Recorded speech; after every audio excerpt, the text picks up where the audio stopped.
কোন কাফিররা আমাদেরকে মানবাধিকার শেখাচ্ছে, কোন কাফিররা আমাদেরকে ন্যায় বিচার শেখাচ্ছে? সেটা হচ্ছে ইউরোপীয় খ্রিস্টান সভ্যতা।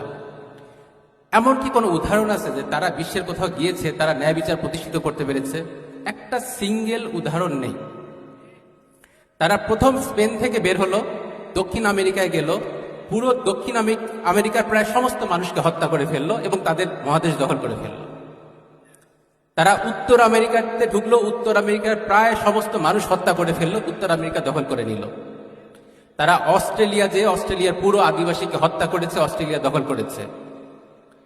তারা সবচেয়ে ধনী দেশ ভারত থেকে $65 ট্রিলিয়ন চুরি করে নিয়ে গেছে।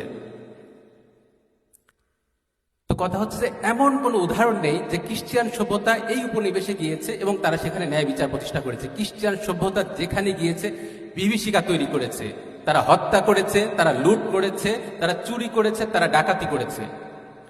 তাদের পুরো সভ্যতা গড়েই উঠেছে পুরো বিশ্বের ক্ষতির বিনিময়ে।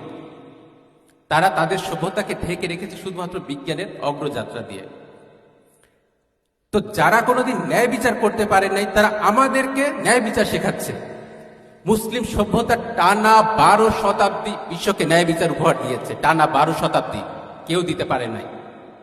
মুসলিম সভ্যতা কেউ বলতে পারবে না যে মুসলিমরা আরব থেকে বের হয়ে অমুক জায়গায় গিয়েছে, সেখানকার অবস্থা আগের চেয়ে খারাপ করেছে। আমরা যেখানে গিয়েছি ন্যায় বিচার প্রতিষ্ঠা করেছি, যেখানে গিয়েছি সমৃদ্ধি এনেছি।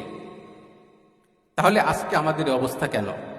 আজকে মুসলিম বিশ্বের নেতৃত্ব কেন আব্রাহাম লিঙ্কনের মতো করে কথা বলছে? আজকে মুসলিম বিশ্বের নেতৃত্ব কেন মাও সেতুংয়ের মতো করে কথা বলছে, কার্ল মার্কসের মতো করে কথা বলছে? এগুলো তো আমাদের নেতা না। আমাদের নেতা তিতুমির রাহিমাহুল্লাহ, আমাদের নেতা হাজী শরীয়তুল্লাহ রাহিমাহুল্লাহ, আমাদের নেতা সুলতান আওরঙ্গজেব রাহিমাহুল্লাহ, সুলতান মেহমেদ রাহিমাহুল্লাহ, সুলতান সালাউদ্দিন আইয়ুবী রাহিমাহুল্লাহ। আমরা কখনো কুফরকে বৈধতা দেওয়ার জন্য আসি নাই, আমরা কখনো কুফরের হাতে বন্দী হওয়ার জন্য আসি নাই।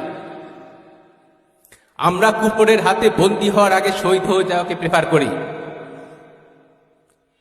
কথা হচ্ছে আমাদেরকে জেগে উঠতে হবে, আমাদেরকে আমাদের নেতৃত্ব দিয়ে জেগে উঠতে হবে।